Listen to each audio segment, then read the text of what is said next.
morning students.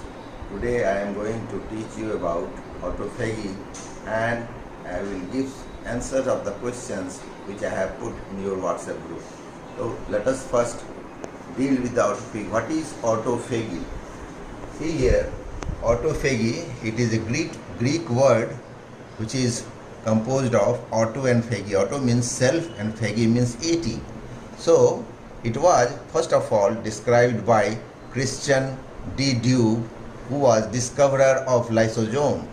Now, Yoshinori Oshumi was the Japanese scientist who got Nobel Prize in Physiology and Medicine in 2016 for his discovery about the mechanism of autophagy, okay, which I am going to discuss just now.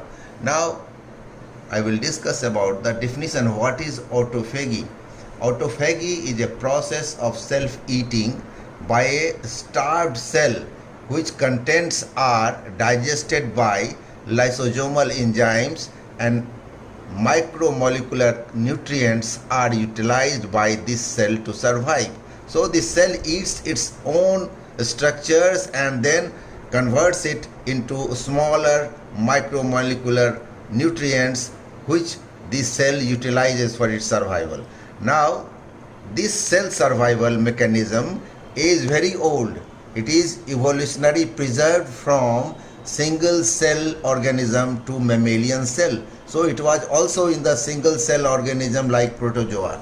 So it is very evolutionary, very old method for the survival of the cell. Now, mechanism of the autophagy. According to mechanism, the autophagy can be described into three types, and it is according to the mode of delivery of cytoplasmic contents or cargo to the lysosome. How these cytoplasmic contents are delivered to the lysosomes, according to that, the mechanism of autophagy has been described into three types. Number one is the chaperone mediated autophagy.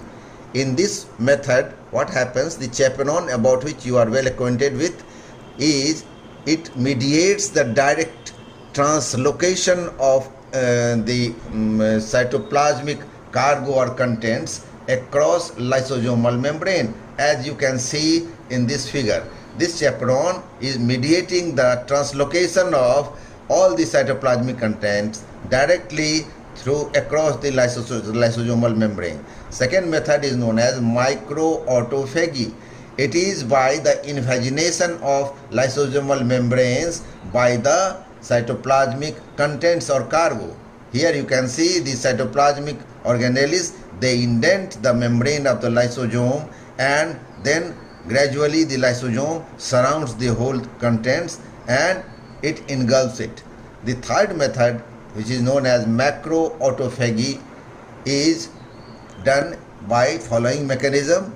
That is, it starts with the starvation or growth factor depletion. Now this starvation or growth factor depletion causes induction of autophagy related genes, which is known as ATGS, autophagy related genes. Induction of autophagy related genes causes activation of initiation complex of 4 proteins shown diagrammatically here. These 4 proteins are activated and this is known as initiation phase. Now these 4 initiation complex proteins causes stimulation of assembly of nucleation complex, again composed of 4 proteins. Now this nucleation complex starts the process of nucleation, and in this what happens, nucleation of autophagosomal membrane is done by this the help of this nucleation complex. You can see here this nucleation complex is mediating the nucleation of the cytoplasmic contents into the autophagolysosomal membrane.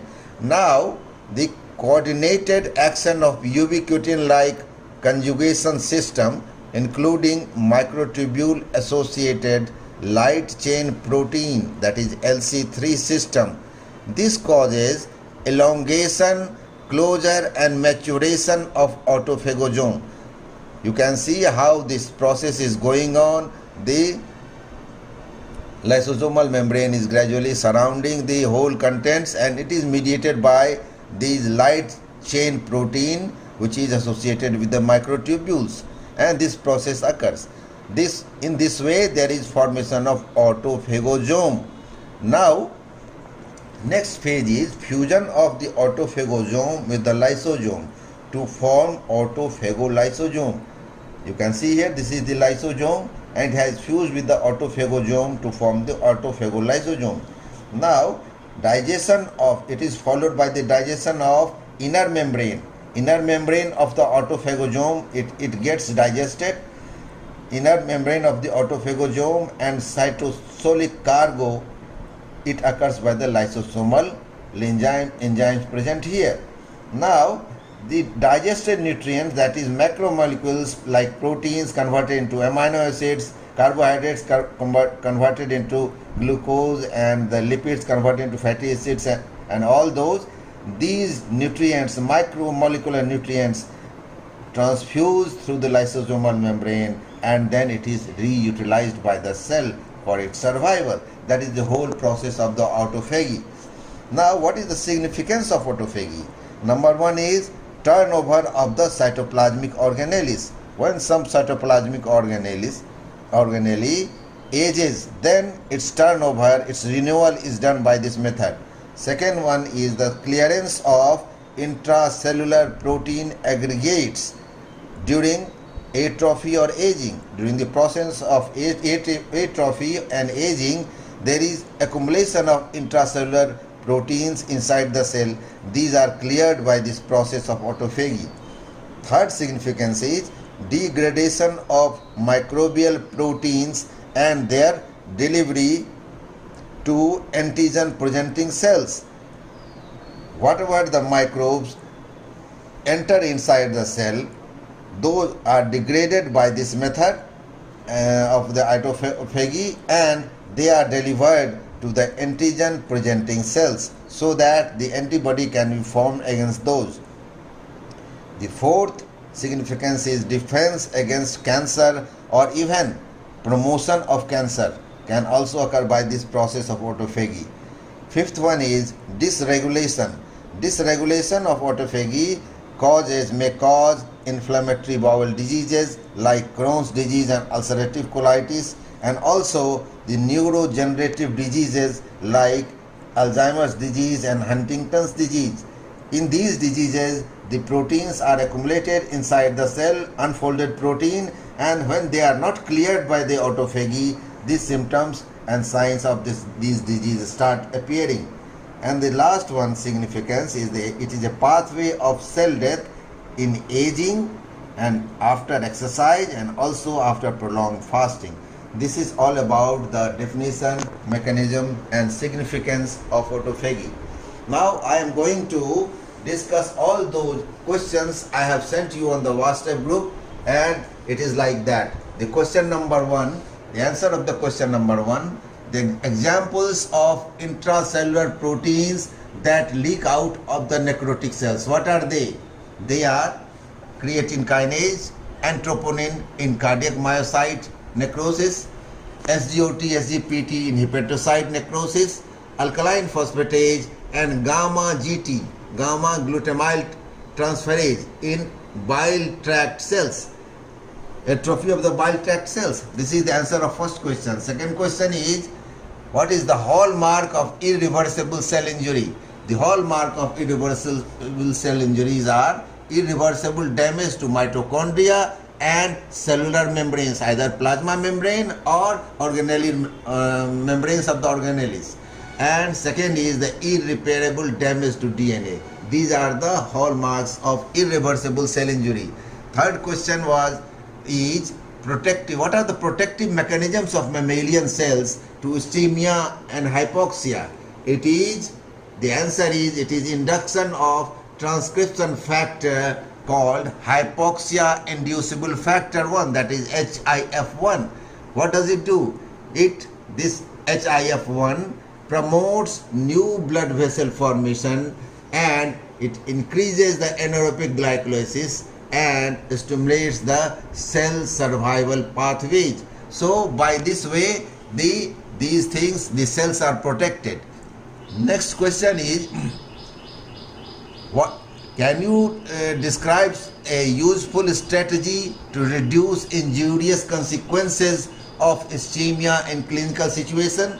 Yes, it can be. It can be done by the transient induction of hypothermia, that is reducing the core body temperature up to 92 degree Fahrenheit. So by that, what will happen? The metabolic demands of the stress cell will be decreased, and by that what will happen? And there will be preservation of, there will be reduction of the injurious consequences of the ischemia and hypoxia. An example of this one is, it can be done in the case of ischemic and traumatic injury to brain and spinal cord. Next question is, what are the protective mechanisms of cells? Protective mechanisms of cells to reduce protein misfolding. These are, number one, decreased protein translation. The translation process of the protein synthesis, that is decreased, so that no more protein is formed because proteins are not being folded properly. So first thing is to reduce the process of protein translation. Second thing is to increase the synthesis of heat shock protein, also known as chaperone. You know already that chaperones are responsible for the protein folding. So its synthesis inside the cell is increased. That is the second protective mechanism. And third one is the activation of ubiquitin proteasome pathway. Ubiquitin proteasome pathway, you know, it breaks down the unfolded and misfolded protein inside the cell, so that the misfolded protein cannot accumulate inside the cell. Now next question is, what happens when the rate of protein misfolding exceeds cell's capacity to these protective mechanisms?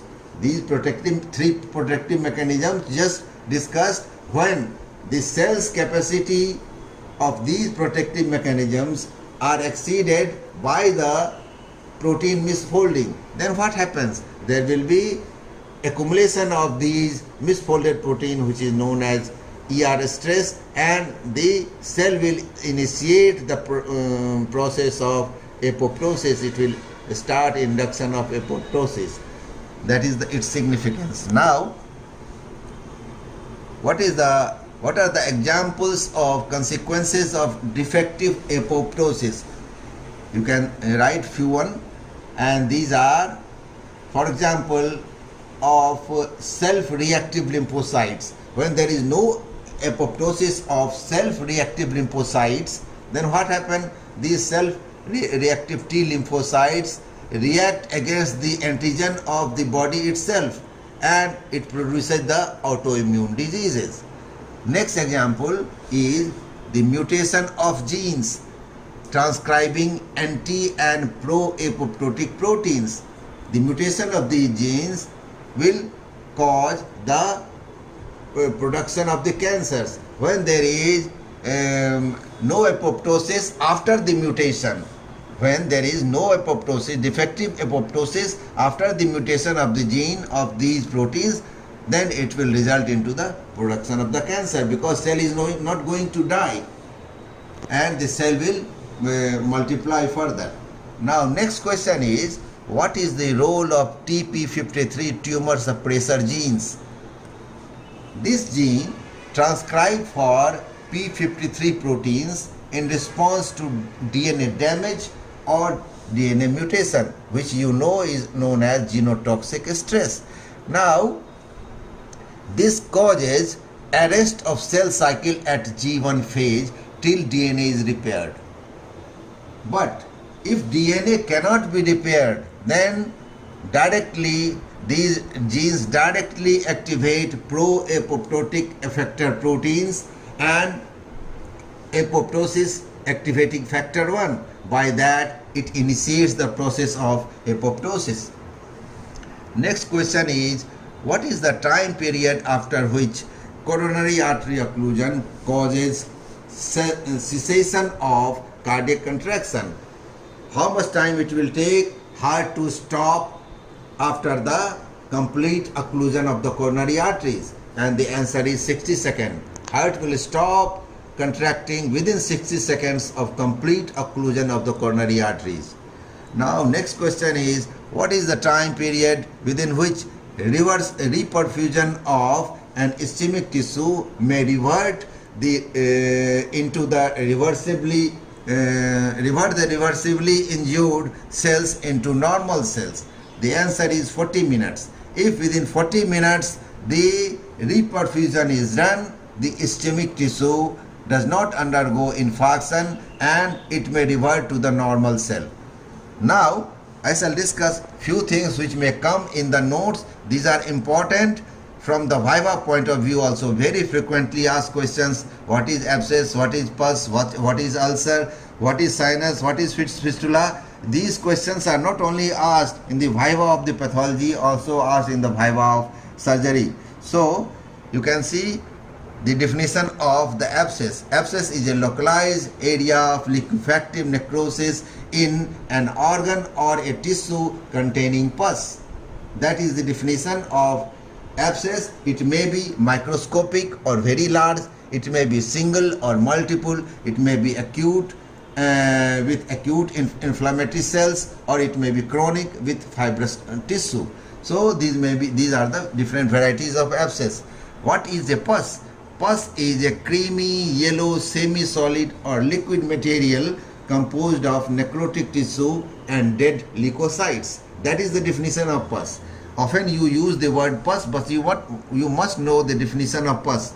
So what is the next? Next is the ulcer. What is the ulcer? Ulcer is a loss of epithelial continuity of a surface. Surface may be external like the skin, or internal like the internal lining of the viscera. So any surface, when there is a loss of epithelial continuity of a surface, external or internal, by a focus of necrosis produced by trauma, burn, acid, alkali, or a virulent microbe, then this is known as ulcer. It may be again of many types. It may be microscopic or large, it may be transient or long standing, it may be acute or chronic, it may be single or multiple, it may be round, linear or serpiginous like snake, or it may be like flask shaped. So there are different shapes of the ulcer. It may be shallow or deep, and its margin may be vertical, as you can see in this figure, or its margin may be overhanging like this one. So this is about the ulcer. Now sinus. What is sinus? Sinus is an abnormal passage joining an abnormal cavity to a surface. For example, if this is the skin surface and here is the abnormal cavity, there is a tract which is continued, which is joining this abnormal cavity to the surface. Surface may be again the external as well as internal. So this figure shows the sinus. Now about the fistula. What is fistula? Fistula is an abnormal communicating tract between lumina of two hollow viscera, or between a hollow viscus and a surface. For example, the example of the first one between two hollow viscera is this one. You can see this is the gallbladder, and in presence of prolonged gallstones, sometimes what happens, there is the breakdown of the gallbladder walls and also breakdown of the intestinal wall, and there is a formation of cholecystoenteric fistula. There is a communication between the wall of the gallbladder and the wall of the intestine. This is known as cholecystoenteric fistula. So there is communication between two hollow viscera. Another example, the example of this one,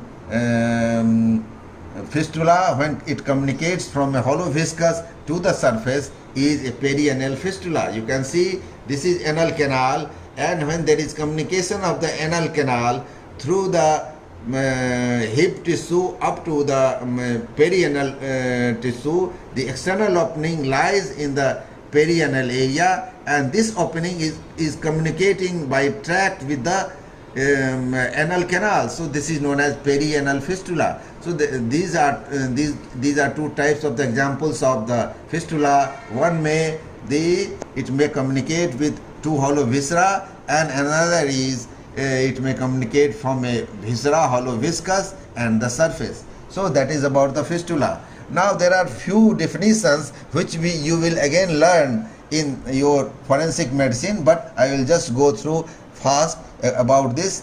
This is a matter of pathology also. What is algor mortis? Algor mortis is the cooling of a dead body.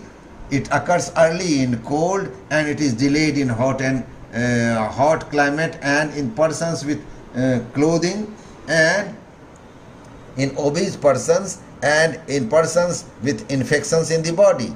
It may occur up to 24 to 48 hours. It may take 24 to 48 hours to come to the room temperature.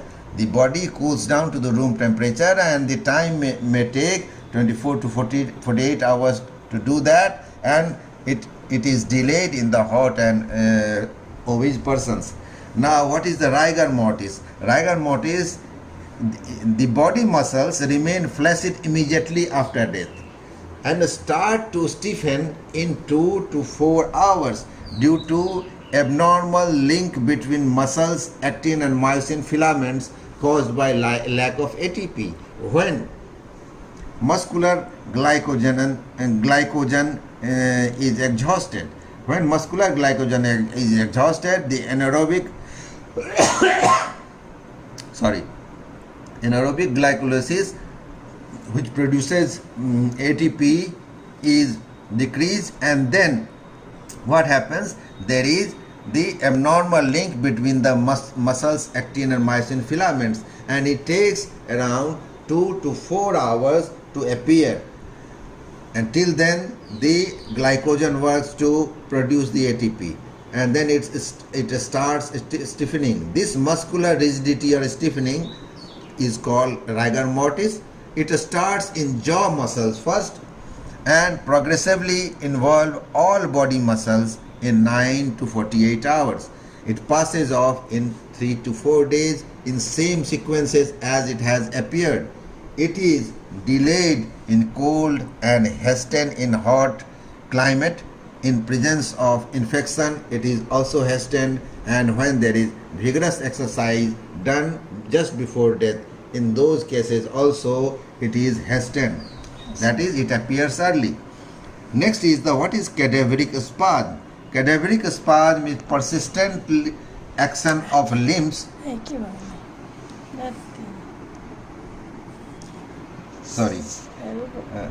Cadaveric spasm is persistent action of limbs of a dead person after a violent sudden death.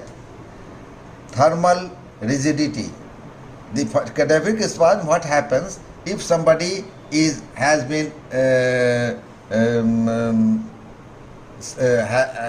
died due to some violent action? Then if it is gripping something, the hands will be in the same position, or if leg is in a particular position, a strained position, it will persist in that position. That is the cadaveric spasm. Thermal rigidity, it is due to denaturation of body muscle proteins caused by burn. What is livor mortis? It is blue-purple discoloration of non-weight bearing dependent parts of body due to flow of blood to these parts. To the dependent part, the blood flows, and there is bluish purple coloration. It starts 30 minutes after death and complete in 6 to 8 hours. And when the position of the body is changed up to 12 hours, the position of the livor mortis may also change. What is postmortem clotting? The clot formation in the blood vessels of dead or slowly dying person is known as postmortem clotting, and the clots are soft, elastic, jelly-like with a red, grey and yellow zones from below upwards. That is the postmortem clotting. What is antemortem clotting? It can be differentiated from the postmortem clotting. It is produced by hydrolytic actions of it is clot which is having alternate layers of platelets and fibrin when seen in the microscope. That will differentiate the antemortem clot from the postmortem clot microscopically. Now, what is postmortem injury? Postmortem injury is produced by hydrolytic actions of still active enzymes in body after death. For example, gastric and pancreatic enzymes which continue to continue its digestive action, but in this case there is no inflammatory process because this cell, the body has not got the life process.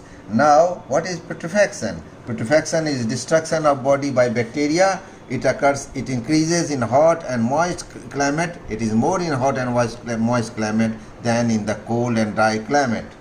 What is adiposity? Lastly, adiposity is change of body fat into a soft, white, crumbly material with a sweet, rancid smell. It occurs in dead body lying in water, and the body may remain preserved for years as the fat prevents the putrefaction of the body. So that much is whole I had to teach you today. Okay, thank you. कोई में नहीं लिया